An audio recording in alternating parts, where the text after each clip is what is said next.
Okay, you have studied that P is equal to mv. Now, delta is used for symbol for change. Delta means change. So, change in momentum means delta P. P means momentum. So, delta P means change in momentum. So, that is equal to change in momentum. So, both the places we'll have to write delta. But can mass change? Mass will not change. So, mass we will remove outside and we will write delta V. Okay. So, this is how we write change in momentum. Mass into change in velocity. Because velocity will change. Mass will not change. I have explained it in the earlier video. Okay. But in some cases mass changes. So, when mass changes when a body travels with speed of light, then the mass increases. Okay, and how much it increases? M is equal to m0 upon root of 1 minus v upon c square. What is m0? It is the original mass. Okay, this is the mass when the body is at rest. What is c? C is speed of light and v is the speed of that particle. It is nearly equal to, so very less difference is there between v and c. V is the actual velocity and c is the velocity of light. We say when it travels with nearly equal to. So that means there is some difference. So v is different and c is different. C is the velocity of light, v is the velocity of that particle. Mass is, and m0 is the original mass. Then this m is going to be your new mass. Okay, of that particular body. In that case only mass will change, otherwise mass is not going to change. This is just a theory they are telling, you don't have derivation and all that. Only remember that whenever a body travels with a speed nearly equal to the speed of light, its mass changes. That's it. Okay, nothing more, this much only. And one new thing they have taught you is about delta. Delta is used in chemistry, physics, bio, whenever we have to write change. It is used for writing change. Okay. Moving further, today we will study more about Newton's second law of motion. Now you have studied what is acceleration. Acceleration means change in velocity. In the first law, Newton had stated that if we apply force on a body, it will produce an acceleration. That is, if the body is at rest, it will start moving. If it is already moving, it will change its speed. That means acceleration is going to take place. So force produces acceleration. So it told us about the quality of the force. That force is going to produce acceleration. How much acceleration, that he did not tell. So he gave us only the qualitative nature. See, qualitative and quantitative, these are the two measuring terms. Quantitative means we talk in terms of quantity, how much, 5 Newton, 10 Newton, 15 Newton. And quality doesn't have number. Quality means we will tell that yes, it will produce acceleration. So the first law says that any force will produce an acceleration in the body. Now after doing experiments, he came to know how this force was related with the acceleration. For example, suppose there was a body, say A, and we take two forces, F1 and F2. Okay, F1 is 5 newtons and F2 is 10 newtons.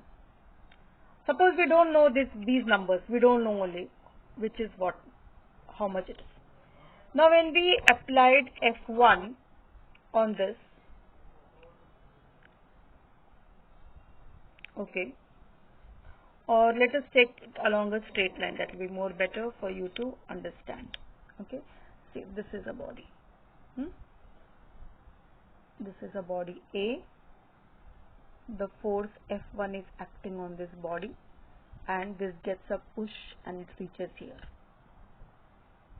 There is the same body F2, same body A. Another force F2, when it gives a push, the body goes till here.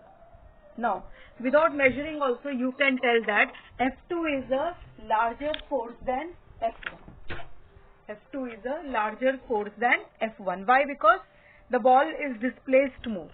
Acceleration is more. So we can compare the forces.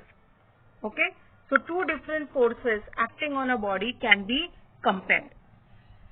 So we come to know that the acceleration produced, small m is acceleration produced, is directly proportional to the force. More the force, more will be the acceleration. Second thing, he did certain experiments and even found out that if the weight of the body was 2 kg and a force of say 5 Newton produced acceleration of 10 meter per second square, then suppose if you took now a mass of 4 kg, exactly double, and in that also he wants to produce the same, that is 10 meter per second square acceleration. Now the force he has to give is 10 newtons. Weight बढ़ गया तो ज़्यादा force देना पड़ेगा. Double is the weight, so even the force becomes double. So this means that acceleration was, or acceleration we already saw. We came to know that mass was also, or force is directly proportional to mass, you can write. So this experimentally he came to know. Now we will see this one by one. First, that is acceleration is directly proportional to force. Now suppose if I draw a graph, I take force on the x-axis and I take acceleration on the y-axis. Now since they are directly proportional, you know we will get a straight line passing through the origin. Okay?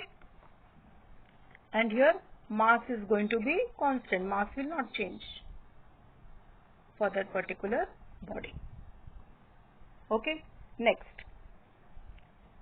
we will see second one, that is more the mass, more the force. Force is directly proportional to mass. Again here I will draw the x and y axis.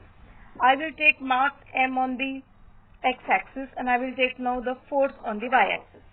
Again if I plot a graph, I get a straight line, and here now acceleration is going to be constant, because as the mass is increasing, I am increasing my force also. So that acceleration जो है, speed जो है, that is the constant. Okay? Next, we will combine these two equations. Which two equations? Your acceleration directly proportional to force and your force directly proportional to m. So we will get F is directly proportional to both A as well as m, or rather I will write m and A. Now I will change the sign of proportionality. I will make it equal. Whenever we write equal, we have to put one constant, which is known as constant of proportionality.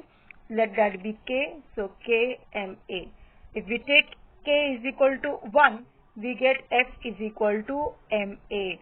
So this we can now get the quantity of the force.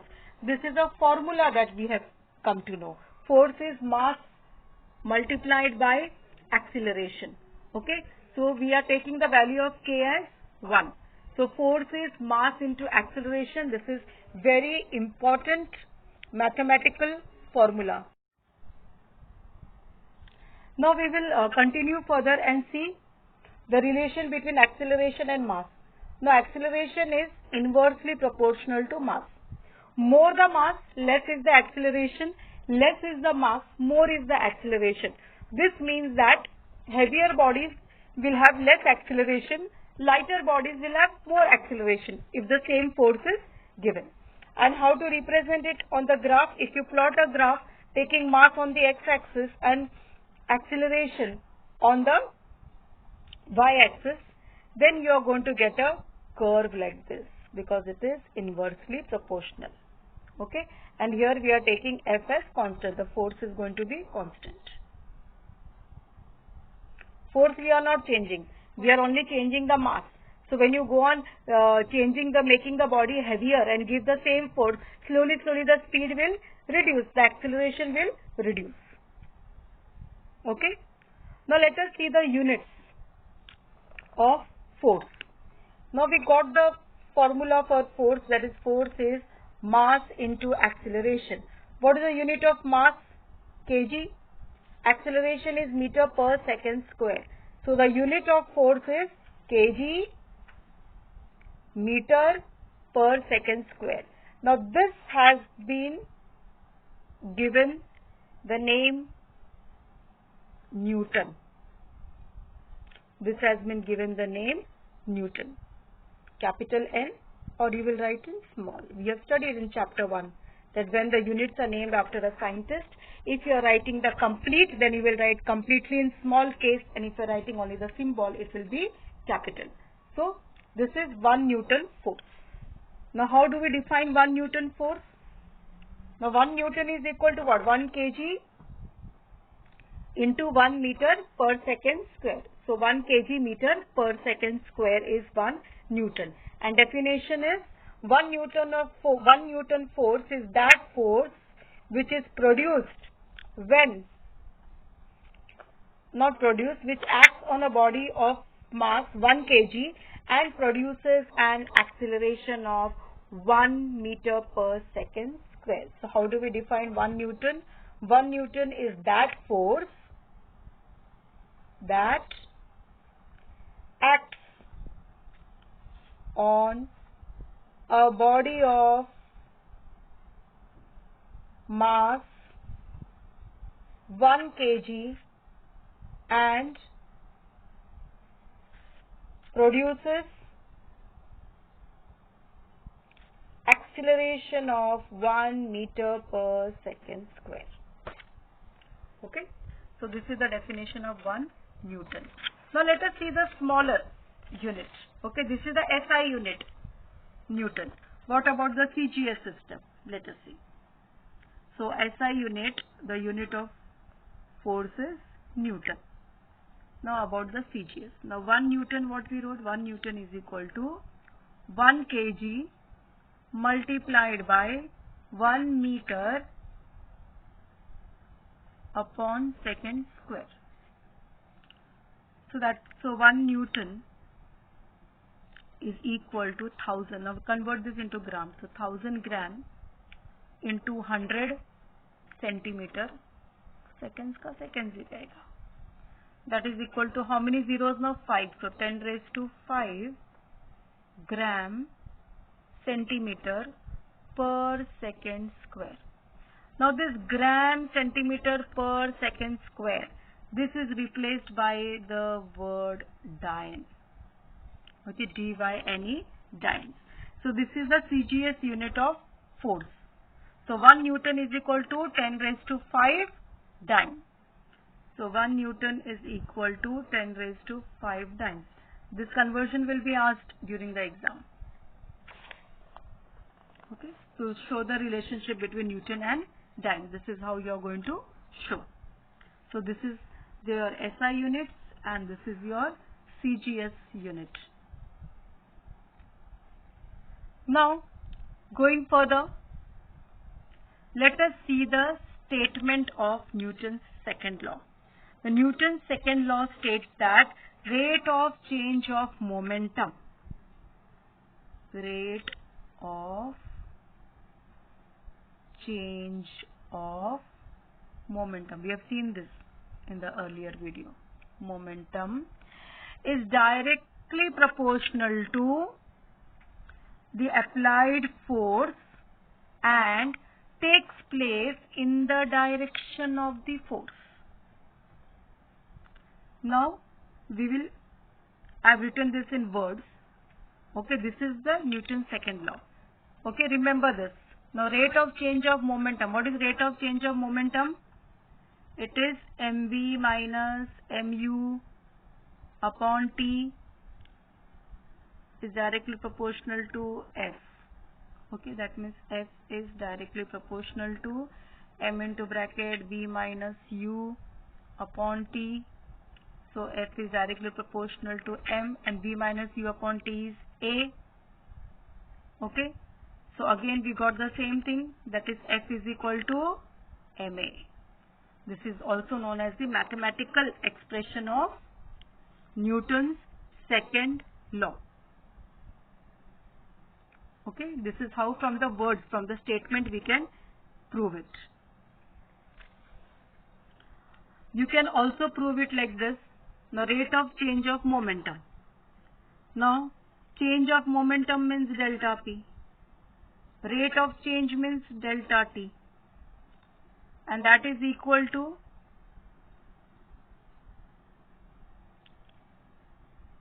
delta mv upon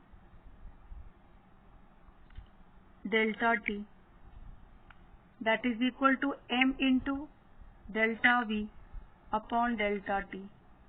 And that is equal to m, and delta v upon delta T, change in velocity, is acceleration. Okay, and this is your force is directly proportional to this. Force is directly proportional. So force is directly proportional to this. So force is directly proportional to MA, or F is equal to MA. This is how we can prove Newton's second law. Now, when we say F is equal to MA, there are two conditions we are going to consider. We are assuming first that the velocities are very much smaller than the velocity of the light. That is, the particle is moving with a speed very much smaller than the speed of light. And second is the mass is constant. M is constant. These two conditions are required for the second law to be true. Okay. Now, from Newton's second law, we have F is equal to m into A. Now, if F is 0, क्या होगा? 0 is equal to m into A.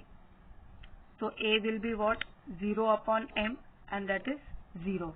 So if F is 0, then A is also 0. That is, if no force is there, there will be no acceleration. So no force applied, acceleration is 0. Okay? इसका मतलब क्या हो गया? Only when a force is applied, there will be acceleration, and that is what is the first law saying. So from the second law, we can also go back to the statement of the first law, how they are interrelated to each other. Now let us see some examples of Newton's second law. Okay? Now when a cricketer is taking a catch, you see him withdrawing his hand like this behind. Okay? He will not, suppose the ball is over here, he is not going to catch over here. He is going to pull his hand back like this, and the ball will also come like this into his hand, in his direction. In the direction of the ball, he is going to take his hands back. Why? What is the reason? Suppose this ball is coming with the initial velocity of mu, and here itself the bowler will stop it, bowler will catch it. What will be the final velocity be? It will be 0, because the ball is coming to rest. So the final momentum is also 0, because m into v will become 0.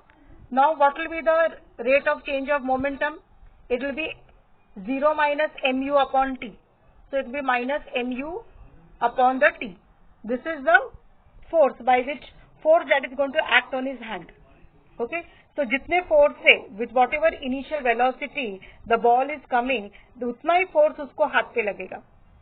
Okay, but suppose if he takes his hand behind, then the time is going to increase. He is increasing the time of the ball of traveling, and because of this increase in time, what is going to happen? This value is going to reduce. Force is going to reduce. Force is equal to this, minus mu upon t. So when we go on increasing t, because t is in the denominator, minus mu upon t will go on reducing. Minus sign because it is in the opposite direction. It is going here like this now. So what is going to happen in this?